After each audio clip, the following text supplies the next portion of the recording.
thinking? No. Okay, so just tell us, tell me, not Oh, you. where you were born and. Okay. I was born in Liberty, New York. Maimonides Hospital, Where's that? up on Lake Street, Mm-hmm. June 1st, 1939. And you're the youngest. Right. And how did tell us about your dad? Okay. He's from Romania. My dad came from Romania. He ran away from home Why? because he wanted to come to America. He got on a boat. Mm-hmm. He stayed hidden until it came into Rikers Island, is it? In New York City. Mm-hmm. And how old was he? Do you know? 8 years old. 8? 8. Very young. Did he come with anyone else? No. So he stayed in New York? Yes. What did he do in New York? He did odd jobs and painting. But how come his sister's here? When did she come over? She came over a few years after. He got a hold of her and told her how nice it is and she should come over, and his mother. Oh, okay. And what was her name? Grandma. Great. And sister's name was? Frida. And brother. He had a brother. Saul. Just one brother. Yeah. And where is he? Where was he? They were all in New York for most of the time. All right. And then when did he move to Liberty? Do you know? I can't really remember. I know what he did when he came up from New York to work in the mountains in the summer, and eventually he stayed here. He stayed by a place called it's the old Monticello Road. And there was a rooming house that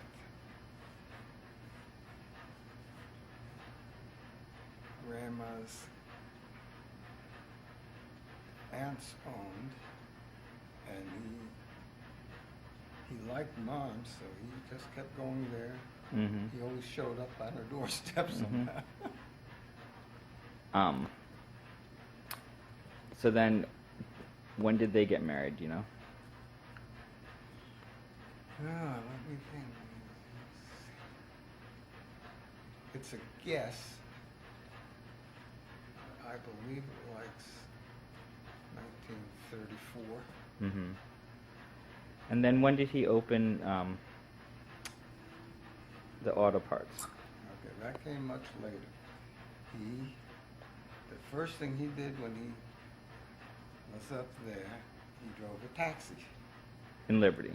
Right. He drove a taxi. Then he started the paint business. He was a painter. And he got a contract from Esso Gasoline Mm-hmm. to do all their stations. So he was busy for a number of years with that. And he continued. And later on, he opened a little garage, a gas station.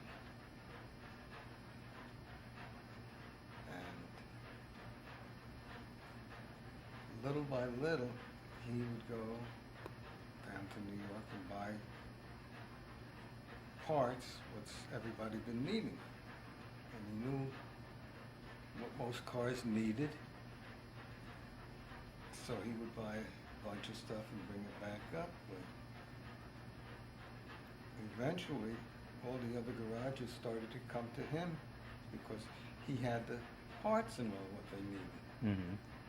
And that's how the auto parts basically came about, because everybody kept coming to him and he kept buying more and more. And Eventually, he went direct to. But wasn't just he twice. partners with someone? For Moskowitz? no, he rented the garage from Moshowitz. Moskowitz. And then eventually he bought the building at South End Auto Parts. And a guy by the name of Mike Saltzman, he wanted to get into the business with him, and he had no money, so Grandpa took him in anyway. Mm-hmm. And they built a nice business. It was going good. And Mike decided he didn't want to work too many days a week. He only wanted to work a couple days a week. And he bought an airplane, and he was never then there in the business, so that's how they ended up separating, because my father was there working 7 days a week, and Mike wasn't nowhere to be found. Mm-hmm. So they split up, and my father continued growing with the parts, got bigger and bigger, and learned how to buy basically. That's how it came about. And it kept growing, and when Uncle Lenny and I were old enough, we worked in it too, so that made it easier on him, but it also created a bigger business that we could handle. But Aunt Heidi never worked there. No. No.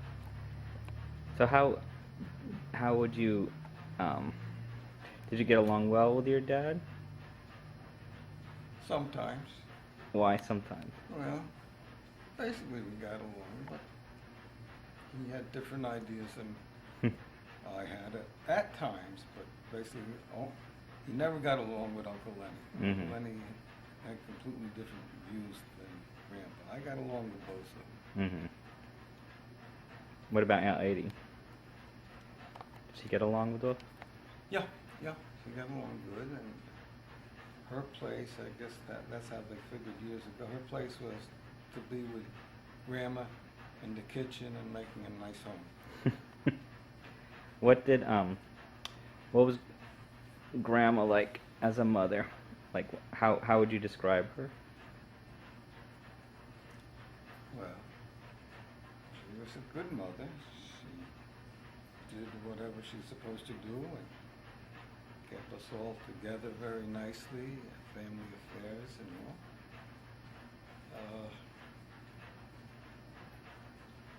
When she was in her 30s, I found out she didn't hear so good, and when it was not hearing so good, then they realized she couldn't see so well. Mm-hmm. And they told her that eventually she's going to go blind, which happened later on in life. Gradually, her hearing stayed pretty steady, but her eyesight kept going worse and worse and worse.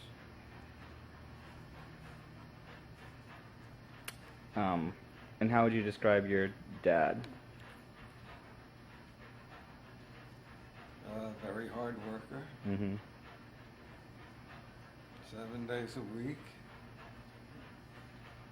As long as there's business to do, the place was open, so there were no hours. And kept building it up. And people knew that if they broke down during the night or something, they could call Willie. He'll come out and fix them up. Was he a strict guy or no? Not really, no. He had his ways, and as long as it went his ways, it was fine. But he wasn't very strict, no. Was Grandma strict? No. Did they have a good relationship? Very good, yes. They took care of each other? Yeah, And you lived above the auto parts store yes. since you were a baby? About 5 years old. Where'd you live before then?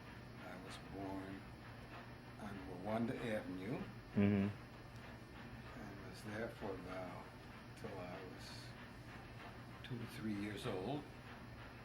And then we moved down to where the gas station was. Connected to the gas station, there was some rooms in it was like a rooming house. Mm-hmm. And there was, I think it was 3 or 4 family house, and we had one of the houses. That's where we lived. And the other 2 were neighbors in the same home. Did your dad have an accent? Do you remember? Yes. I mean, he must have spoke Romanian, obviously, right? No, not really. Just more. I would say more of a Jewish accent. Mm-hmm. Instead of saying like well, he would say lel. Mm-hmm. And stuff like that. That you could understand. Did you say Aive? But that was, what'd you say? Did he say Aive? No. Did they go to synagogue at all? Or no. For a while, not too much though. No. A little bit. Uncle Lenny was bar mitzvah.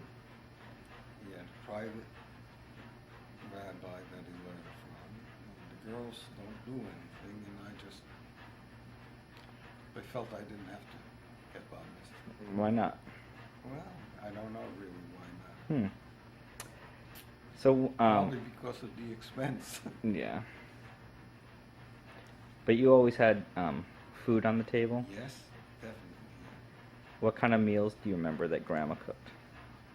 And good meals. Like what? Pot roast and liver, occasionally steak, veal. Yeah, combination of everything.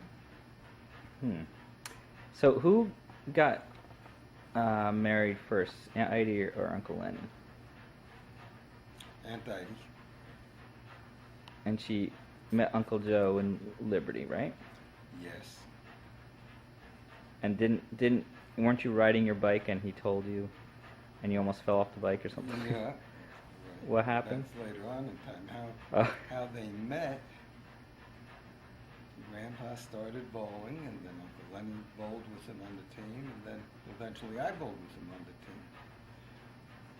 And we needed another bowler, so taught Uncle Joe how to bowl. So he came. And Aunt Heidi liked him, so she came to watch us bowl all of a sudden, all the time. Mm-hmm. And that's how they got together. Things progressed from there. When did Uncle Lenny go into the military? He's probably 20, 21. Did he go any? He didn't go anywhere. Overseas? No. He was stationed in New Jersey and Pennsylvania. But he stayed pretty much on the campus. He was in the motor pool, we called it, I guess, where they had the parts and all, Mm-hmm. and fixed vehicles. And that's where he stayed most of the time. Why did he join the service? Because he wanted to get out of Liberty and stop working with his father. Oh, really? Yeah. They didn't get along too well. So why did he come back?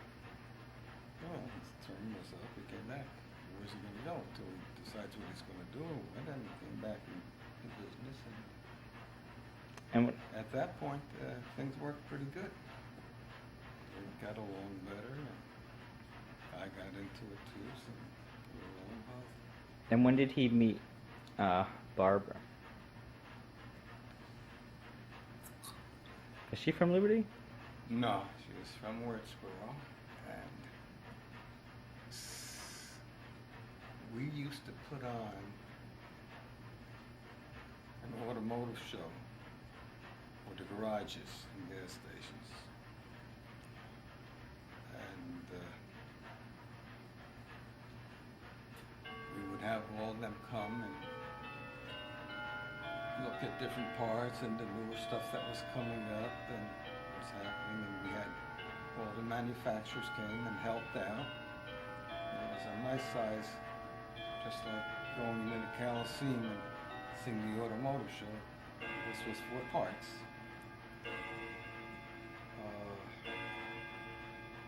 At that time, I was going with a girl, and Aunt Barbara's mom was trying to get her married off, and she kept pushing on me. I didn't. So when I came out with the program that we're going to have, well, they brought her up to the parts show. Mm-hmm. And at that point, that's when she met Uncle Lenny, and they got together. And they had Terry and Jerry, right? How long were they together? Probably 10 years. Why do you think they got divorced?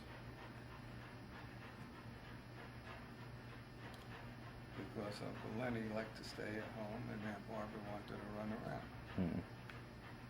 So she did that and he did that. And do you remember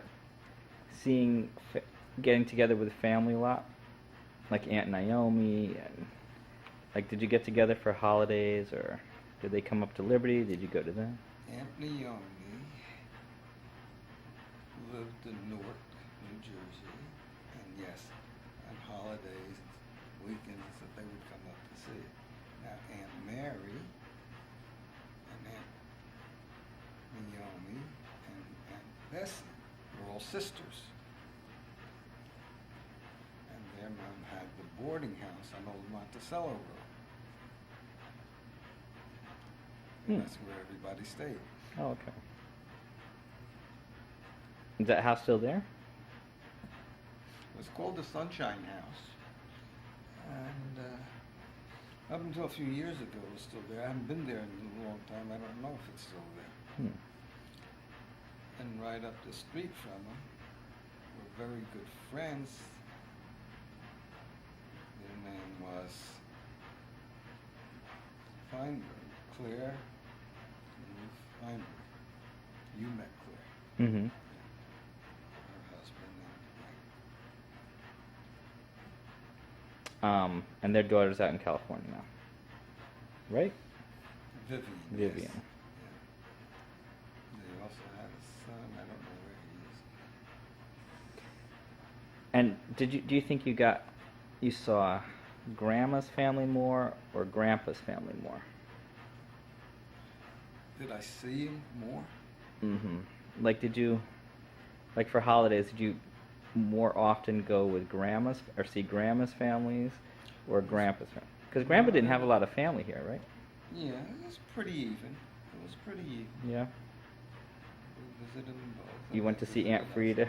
Aunt Frida. Where was she living? Regal Park, Long Island. And where's Uncle Saul living? He lived in New York City. Mm-hmm. And how did you get there? Did you drive there? Mm-hmm. Yeah. So when did you meet Carol, your first wife? How did you meet? I met her from... I was on the road at that time. I was delivering parts. I had a van. I used to put parts in and deliver to all the different garages. And one of the places I used to stop at introduced me to her. She lived right a couple houses away. And whenever I would go to his garage, she would be there. Mm-hmm. So we eventually got together and we went down, got married. And, What year did you get married?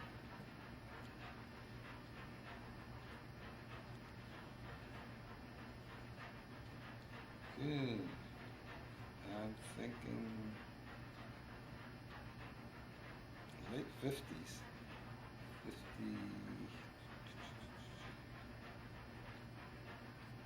or maybe even 60, Mm.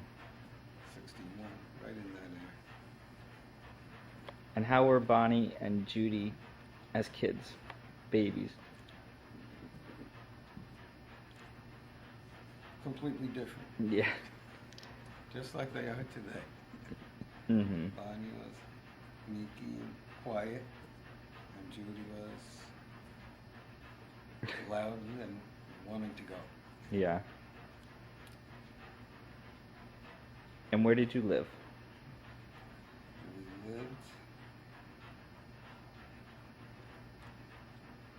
at the store at South End, one of the original buildings. Grandpa bought two buildings. One was the parts house, and the other was held inventory, and eventually there was an upstairs, so we lived in the upstairs of that building. And then you lived in the house? Hmm? Did you move into the house later? Yeah, eventually moved into Yeah. the house in Ferndale, which we lived in until recently.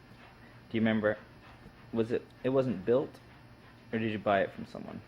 Did you have it built?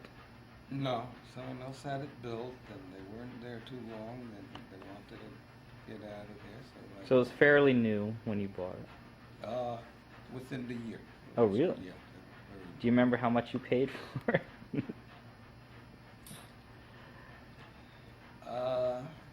Good question. It was around 30,000. Really? Mhm. Wow. But it was half the house that Mm-hmm. we ended up with. So it was only a small house. And I actually doubled the size of the first building, and then later on we built more on it. Mm-hmm. Who at your wedding? Who was like the best man and the maid of honor? Where did you get married? Do you remember? Yes. At a hotel. I had friends of mine that owned a hotel, In Liberty? Swan Lake.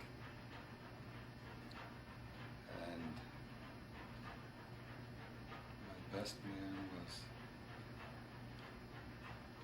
Charlie Kramer, his name was. And his parents owned the hotel that we got married at. And his cousin, who still lives in Liberty, Kenny Cantor, and he's very active in the Lions Club today. They were cousins, so Hmm. we've remained friends for years and years, Mhm. even till this day. Hmm. He's- Charlie ended up in California, and we lost contact with him. And do you remember the maid of honor? No. No. So then you got divorced. I remember the maid of honor. I Oh, don't remember her name. There's someone that lived out where Carol lived. In Wurtsboro. No. She lived in Oh. Jeffersonville. Briscoe Road. So that she's not alive anymore. No. How long ago did she die? Like in 2003 or something?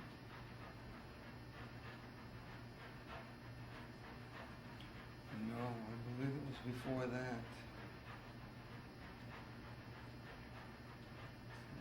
Well, it might have been. Right in the early 2000s, yeah. Do you know how she died? No. So how do you know she died? Unless I kept in touch with her brothers. What was her name? Last name? Bendel. Hmm. I forgot the one brother's name, but the other brother was Charlie Bendel. He ended up selling used cars. And he's been down here a number of times, and we got together Oh, really? a couple times. Yeah. Somewhere in Florida, not far from here. Maybe Ocala, I'm guessing, or somewhere. He used to come down in the winters. So then you got divorced, right? Because she was with mom's. Yeah, we got Carol and I got divorced. You jump way ahead, Oh, and then you I know. backtrack. I know. So you got divorced. Yes. And that was when Bonnie and Judy were like 3 and 4 years old. Mm-hmm. Very young. And you divorced her Mm-hmm. because she was fooling around? Mm-hmm. And then you got together with Mom. Right. And how long did you go out before you got married?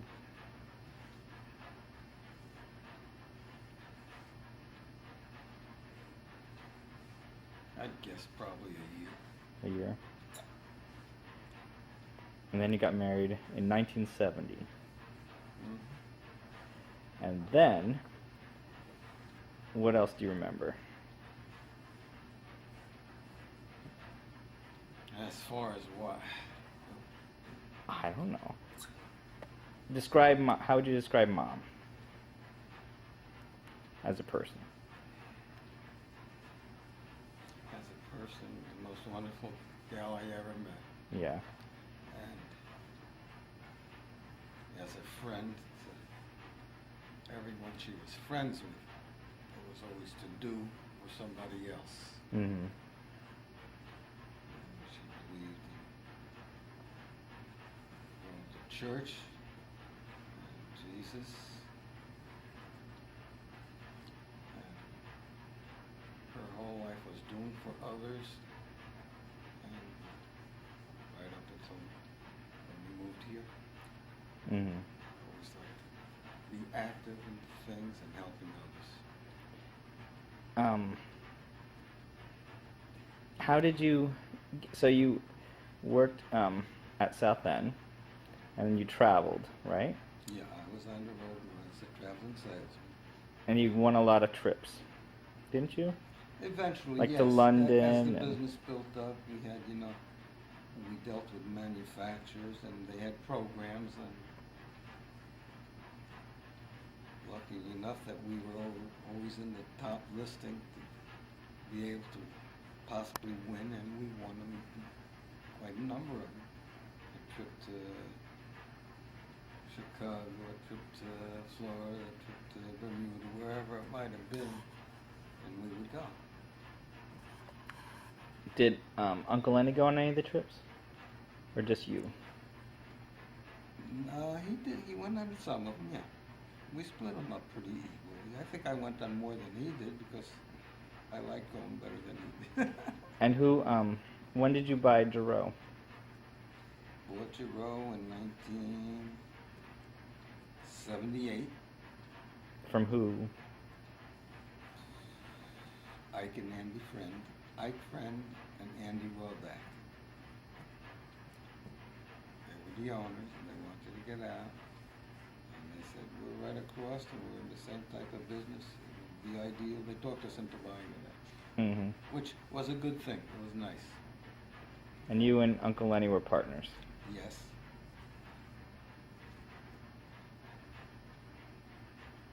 And then you sold it. We stayed in that business from 78 until 89. Mm-hmm. And it was a very successful business. And we had a good reputation with Ford Motor Company. And the end result was before we sold, we got to meet Bill Ford, who was Henry's great-grandson, and he started on the bottom floor, cleaning and sweeping floors, and gradually going up, and he ended up being my service rep. Hmm. He came out of Teterboro, and his next step was going into sales manager, and it ended up he was again my service rep for sales manager, and a nice looking guy. Girls in the office used to when he came in, very, very pleasant, and he was 100% to give to the consumer. If there's a problem, you take care of the problem, and we'll argue about who's going to pay for it later. He says, you, most important, make sure you keep the customers. And that was his motto. And he did it right up until he became chairman of the board. So when you have a car, I mean, when you have a dealership, you buy the cars from Ford Yes. for a price, and then Yeah, you have them build it what you want, and or sometimes they'll have cars built which you could buy, but a lot of times you want to build it the way you want it, which you can do that way too. So what did you like about the Ford business? Well, it was selling, which I always did, and meeting people, and being successful in it.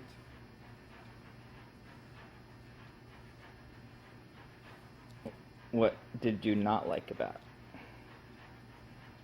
I don't think there's anything I didn't like about it. I liked the whole program. It was very nice. Mm-hmm. And then you sold it in 1989, you said? Yes. And why did you sell it? Well, there was this man that wanted to buy a dealership, and he approached me on selling it. He worked not to sell it for a dealer, and he saved his money, so someday he'd be able to buy. And he approached me on selling, and we never really gave it a thought until he approached, and we started to think. And said, well, we've been here long enough. It's time to retire and get out. Mm-hmm. Uncle Lenny and I both were in our 60s already, so that's what we did. We sold it, and I wanted Uncle Lenny to sell South Bend, and I had a customer, but he didn't want it. He said, what would I do if I sold something? You'd have no place to go. He wanted to do so. So anyway, that's how we ended up when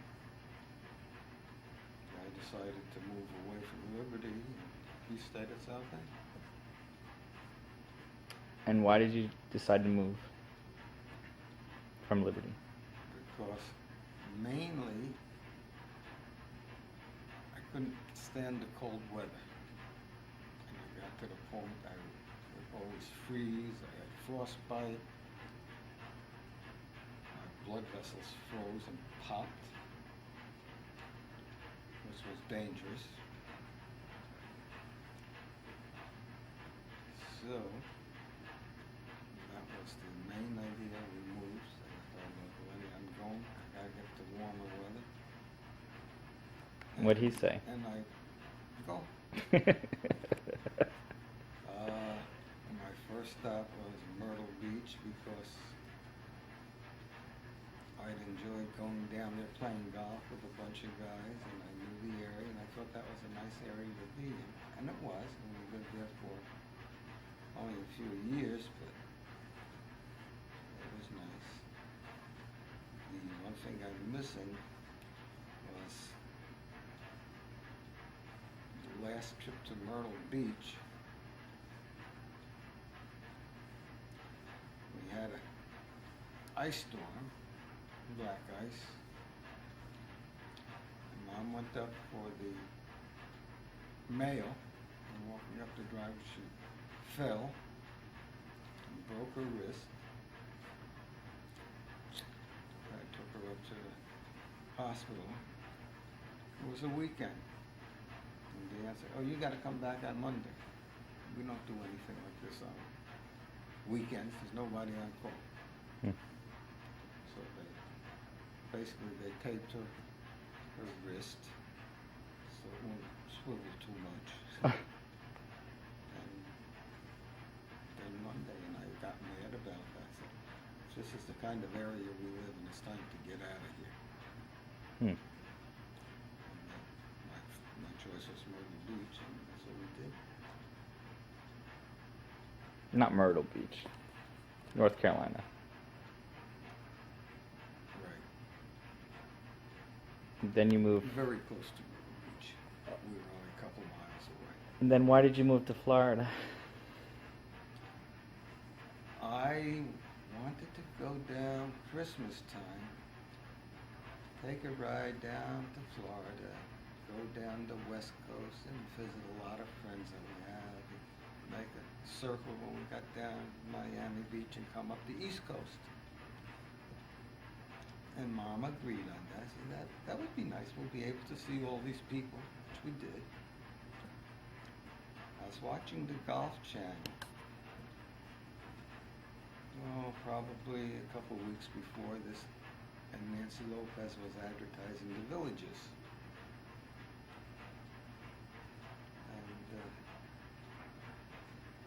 And Mom was watching it too, and we saw it. Didn't think much of it one way or the other, we just happened to see it on. But anyway, came the time to take our trip, we went down and came back up, and on our way back up on the East Coast, Mom says, look, there's a sign that says the villages. She says, that's what we were watching on TV. Why don't we go take a look at it? Which we did.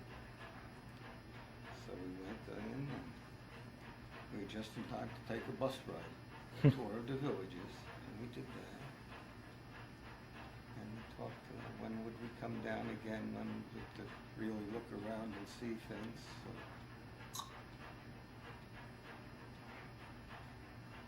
we made an appointment for next Christmas, a year later. And the engine, what happened, I wanted to put a for sale sign up for the house and get rid of it. And Mom didn't know if she wanted to do this or not. She wanted to do this. But as I told you about Mom, she was a good religious woman. And she prayed to God for a sign. Should we do this? We shouldn't do this. And while I was back here, she made me come down to show Levy around. I skipped some of my story. She made sure I came down to show Levy. I didn't know about it myself, but to show him around. He just moved in and all, so I came down here. While I was here, I had a sun shower with a rainbow. And that was Mom's sign. Mm-hmm. And that's how we ended up here. I looked around for a house. I showed Levy what I could show him because I didn't know anything about this, but they had the golf cart, so we were able to ride on the golf cart around. It worked out real nice. So you're happy here? Yeah, at the end of December, we came down and we bought this house. Here we are. Hmm. In 03. We moved in 04, in January of 04. So you sold your house in North Carolina? Yeah, we put the for sale sign up. North Carolina. Yeah, somebody that lived not far from us always went by, always and admired the house, and when he saw it, he stopped right away, and he wanted a house. Hmm. And we ended up buying it. And that was in Statesville. And that was Statesville, North Carolina. So that, when did you find out that when Mom got sick? 2008? No. No.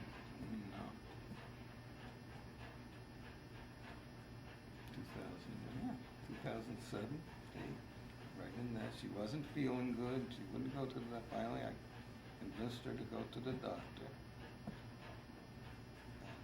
to this Dr. Reddy, very nice gentleman. He said she should go to the hospital to get checked out. MRI, is it? They Mhm. call that? MRI, yeah. And they saw a spot on the lung. They sent her to an oncologist. That's what he told her. She had cancer. Mm. And did you believe it? Like, how, I mean, It was, well, that's what he said. So, and he would do what he could.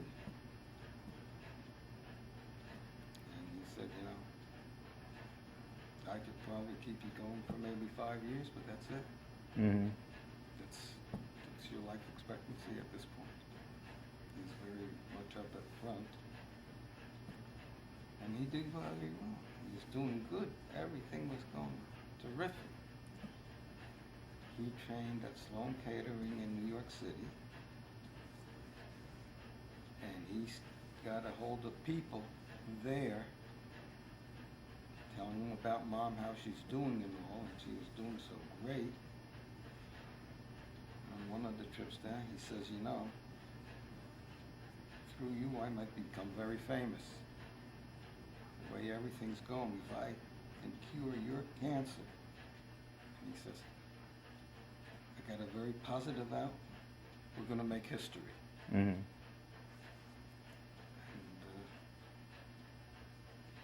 went on for a few years. Everything was going good. And then toward the end, the chemo worked great. Everything was good. So they decided to give her radiation, which originally they said she couldn't have radiation. But they said, yeah, it's going so good, we can knock this out completely. And if the radiation does the trick, everyone's going to be famous. That was their famous words. Everyone's going to be famous. And we figured out how to cure cancer. Well, she went for the radiation, and somehow they made a mistake, and they burnt a hole through her lung. Ooh. And that's how she died. So we never know whether it was the right thing or the wrong thing.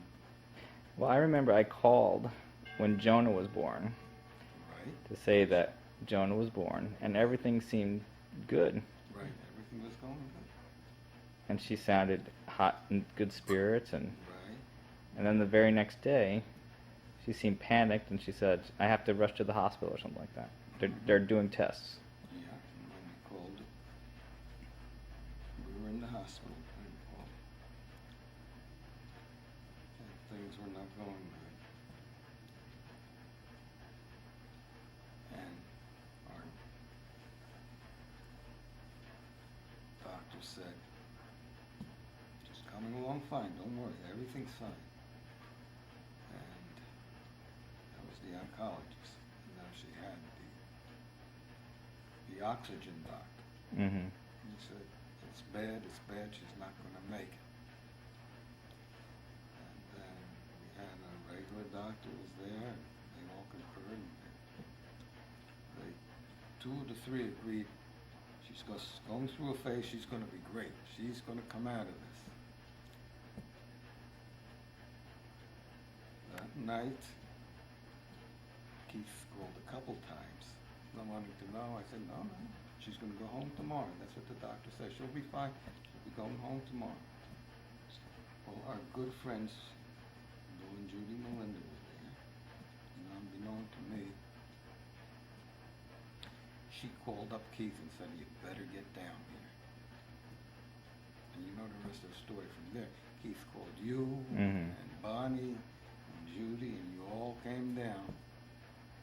And it wasn't, as a matter of fact, and you saw her before she died, with the exception that Judy got there Mm-hmm. a little bit after she died. So that's the story on that. And how did she feel about me having Jonah? Did she want to? Oh, happy as can be. So very, very happy. Mm-hmm. And could see him, and it's the holidays. Mm-hmm. So then, what do you do now to keep yourself busy here? You play golf. Are you bored? I try and keep active, which I've been.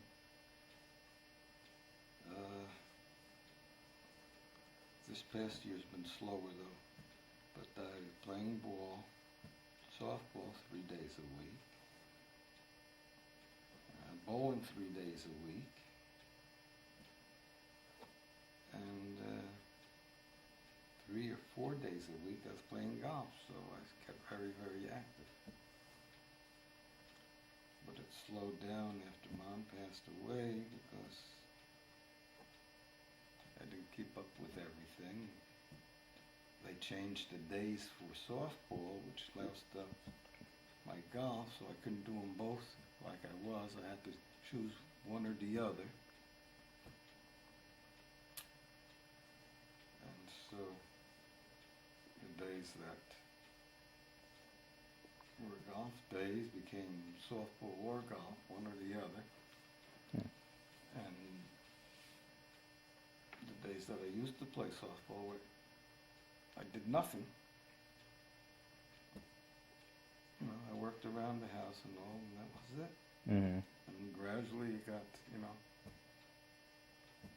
to the point that I wasn't happy doing it anymore. Working around the house and not having anything to do anymore. Working on the house was good, but when I was finished, there was nothing to do. So I'd take Emma for a ride, I'd take Emma to the dog park, walk up and down the street. Mm-hmm. But it wasn't the exercise that I was getting or the fun I was having. Mm-hmm.